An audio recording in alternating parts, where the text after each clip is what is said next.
प्रांगणामध्ये गेली 13 वर्ष अखंडपणे चाललेली ही संस्कार व्याख्यान संस्कृती युवा प्रतिष्ठानच्या माध्यमाने चाललेला हा प्रबोधनाचा वाक्यज्ञ आजच्या या सत्रासाठी या ठिकाणी उपस्थित असलेले सन्मान्य बाळासाहेबजी तावरे, सन्मान्य शिवरामजी थोरवे, सन्मान्य दत्तात्रयजी टोले, संस्कृती युवा प्रतिष्ठानचे सर्व संचालक आणि उपस्थित आपण सर्व,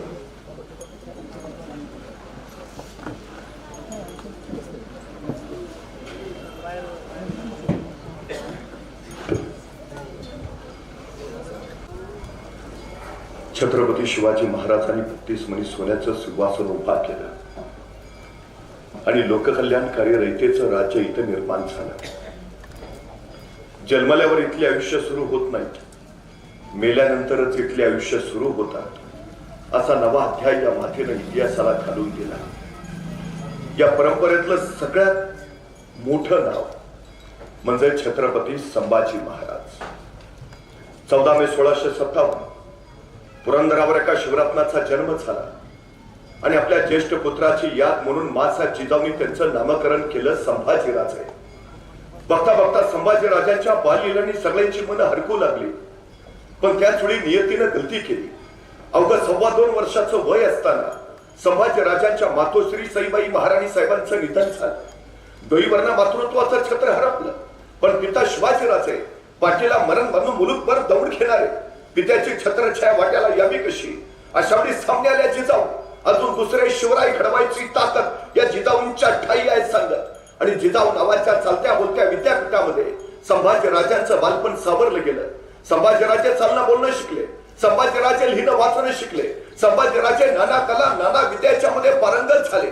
धर्मशास्त्र, अर्थशास्त्र, नीतिशास्त्र, समाजशास्त्र, राज्यशास्त्र याच्यामध्ये संभाजीराजे माहिर झाले. 1 नाही 2 नाही 3 नाही 4 नाही 5 नाही 6 नाही 7 नाही 8 नाही 9 नाही 10 11 12 13 14 15 16 भाषा यायला लागल्या संभाजी महाराजांना. मराठी येते, हिंदी येते, उर्दू येते, कन्नड येते, तमिळ येते, हिब्रू येते, पाली येते, संस्कृत येते, पोर्तुगीज येते, अरबी येते, फारसी येते. एवढंच नव्हे तर महाराजांच्या राज्याभिषेकाला उपस्थित असणारा हेनरी ऑक्झेंटिन लिहितो या छोट्या युवराजानं माझ्याशी इंग्रजीतून संवाद साधला. 350 वर्षापूर्वीच्या शंभू राजांना इंग्रजी सुद्धा येते. नुसत्या या भाषा येतच नाहीये, या अनेक भाषांमधून संभाजी महाराजांनी काही काव्यग्रंथ लिहिले. राजकारणाची चर्चा करणारा बुधभूषणम, नखशिका, नायिका भेद तर अध्यात्माची चर्चा करणारा 7 शतक हे संभाजी महाराजांनी लिहिलेले ग्रंथ. वयाच्या 14व्या वर्षी बुधभूषणम या ग्रंथामध्ये श्री गणेशाचं संस्कृत मधून वर्णन करताना संभाजी महाराज लिहितात. पद पद्म पत्र समाचार जग जिमिकन ककर ककर ना विलरित कबीर उदर लंबित विशालवर उरगती मंडिते तकार देत चार फल एक दंतर सुंड लवत हरिजात सकल बल. हे वयाच्या 14व्या वर्षी संभाजी राजांनी श्री गणेशाचं केलेलं वर्णन आहे. बुद्धीच्या बाबतीमध्ये प्रचंड झेप संभाजी महाराजांनी घेतली, पण त्याच वेळी व्यायामाची आवड सुद्धा जोपासली. मलखांब, भालाफेक, दानपट्टा, घोडेस्वारी याच्यामध्ये संभाजीराजे तरबेज झाले. तत्कालीन काळात घोड्याला बेबान पळवणारा आणि रणांगणावर एका पायावर वळवणारा एकच योद्धा होऊन गेला. त्या योद्ध्याचं नाव होतं छत्रपती संभाजी महाराज. ही कला परत दुसऱ्या कुणाला कधी जमलीच नाही. बघता बघता संभाजीराजांचं वय झालं 8 वर्ष आणि त्याच वेळी महाराष्ट्रावर मिर्झा राजा जयसिंहाचं आगमन झालं. रयतेसाठी महाराजांना तह करावा लागला. पुरंदरासह 23 किल्ले दिले, पण त्याच वेळी शंभू राजांना मोगलांचं मनसबदार बनवावं लागलं. नव्हे, वयाच्या 8व्या वर्षी शंभू राजांचा प्रत्यक्ष राजकारण प्रवेश झाला. यथा काल औरंगजेबाचा 50वा वाढदिवस आग्र्यात मोठ्या थाटात साजरा होणार होता. औरंगजेबाला सगळ्या मनसबदारांना निमंत्रण झाली. एक निमंत्रण जसं शिवरायांना आलं तसे मनसबदार म्हणून शंभू राजांना सुद्धा. राजांना प्रश्न पडला, 8.5 वर्षाची उंबरा या मुलकापासून त्या मुलकापर्यंत कसं न्यावं? ऊन वारा वादळ पाऊस हा कशी टक्कर घेईल? पण त्याच वेळी शिवरायांना कळून चुकलं. संभाजीराजे म्हणजे त्या शिवरायांच्या पोटाला पोर नाही, तो सह्याद्रीच्या कुशीत आणि महाराष्ट्राच्या कुशीत जन्माला आलेला मराठ्याचा पोर आहे. ते शौर्य ते धैर्य त्यांच्या ठाई आहेच, पण या निमित्तानं मुघली रियासतीचा, मुघली दरबाराचा, मुघली मोगली राजकारणाचा संभाजीराजांना जवळून अभ्यास करता येईल म्हणून शिवाजी महाराजांनी त्यांना सोबत घेतलं आणि या मुलखापासून आग्र्या मथुरेच्या त्या मुलखापर्यंतचा वैराण वनवास भोगत शंभूराजे महाराजांसोबत आग्र्यात पोहोचले. यथा काळ महाराज आग्र्यात औरंगजेबाच्या दरबारात हजर सुद्धा झाले, पण इथंच औरंग्यानं जहरी चाल टाकली. महाराजांना मागच्या रांगेत उभा केलं आणि महाराष्ट्राचा स्वाभिमान उफाळला. भर दरबारात राजाने औरंग्याला फटकावलं. असा अपमान शहनशाह हिंदुस्तान आलमगीर गाजी औरंगजेबचा कुणी केला नव्हता. तो सह्याद्रीच्या नरसिंहानी केला आणि राजे तिथून तडक बाहेर पडले. त्या दिवसापासून शिवाजी महाराज औरंग्याच्या दरबारात कधी गेले नाहीत, पण महाराजांचे प्रतिनिधी म्हणून संभाजीराजे मात्र औरंगजेबाच्या दरबारात येत जात राहिले. एके दिवशी भर दरबारात औरंगजेबान या 9 वर्षाच्या शंभूराजाला विचारलं, शंभूराजे आपण उत्तम कुस्ती खेळता असं आम्ही ऐकून आहे, आपण उत्तम मल्लविद्या जाणत असं आम्ही जाणून आहे. मग शंभूराजे आमच्या दरबारात सुद्धा चांगले चांगले मल्ल आहेत, आमच्या दरबारातल्या एखाद्या मल्लाशी तुम्ही कुस्ती खेळाल का? तसा 9 वर्षाचा छावा काढला. आम्ही फक्त आमच्या लायकीच्या मल्लाशीच कुस्ती खेळतो आणि तुझ्या दरबारात माझ्या लायकीचा एकही मल्ल नाही. सभा हे महाराष्ट्राचं पाणी होतं. 9 वर्षाच्या शंभूराजांनी आपल्या स्वाभिमानाची चुनक औरंगजेबाला दाखवली होती. औरंगजेबानं इथं शंभूराजांना एक हत्ती भेट म्हणून दिला आणि शंभूराजांची गंमत करावी म्हणून दिलेर खानानं त्याला विचारलं, शंभूराजे ये इतना बड़ा हाथी दख्खन कैसे ले जाओगे?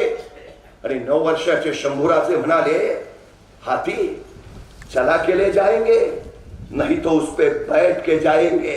पर दिलेर खां साहब, आपने जो हमारे 23 किले लिए हैं वो आप दख्खन से दिल्ली कैसे लाओगे?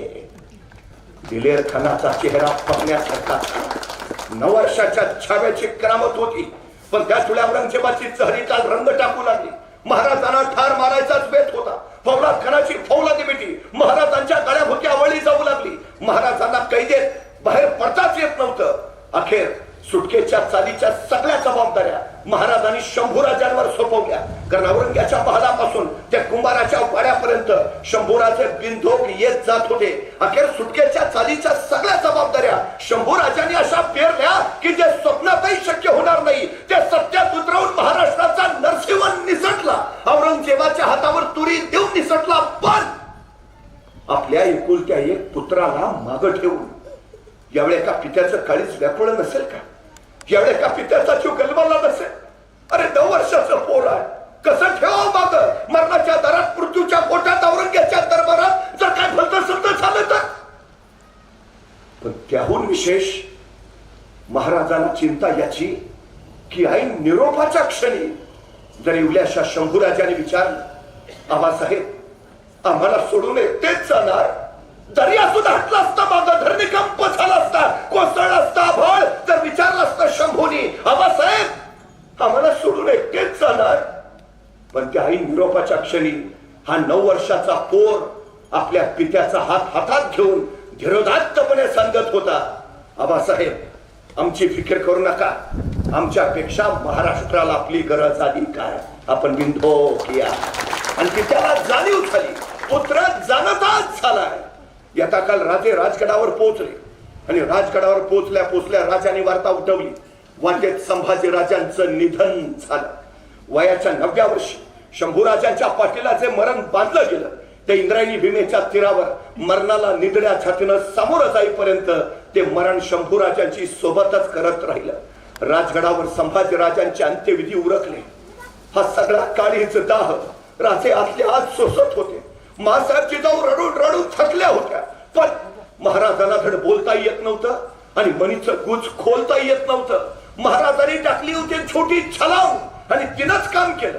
शंभूराजांचं वाटेत निधन झालं. ही वार्ता औरंगजेबाला मिळाली आणि औरंगजेबानं पाठलाग थांबवला. सबब शंभूराजांना काशीपंतांच्या बरोबर राजगडावर सुखरूप परत आणता आलं.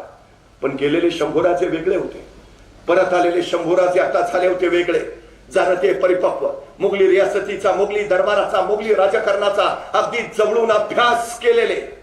यथा काल संभाजी राजांचं वय झालं 14 वर्ष आणि एके दिवशी महाराजांनी शंभूराजांना विचारलं, शंभूराजे आपण लेखणी ते चालवता, पण आपली तलवार आणि कडाडला छावा आज्ञा द्यावी आहे आणि आज्ञा सुटली गुजरात खंबात प्राण टिपण्याची आणि काळ्या कविन्य ढगामध्ये पाण्याचा लोट उरात घ्यावा तसा शौर्याचा लोट उरात जाऊन छावा कोसळला गुजरात टिपला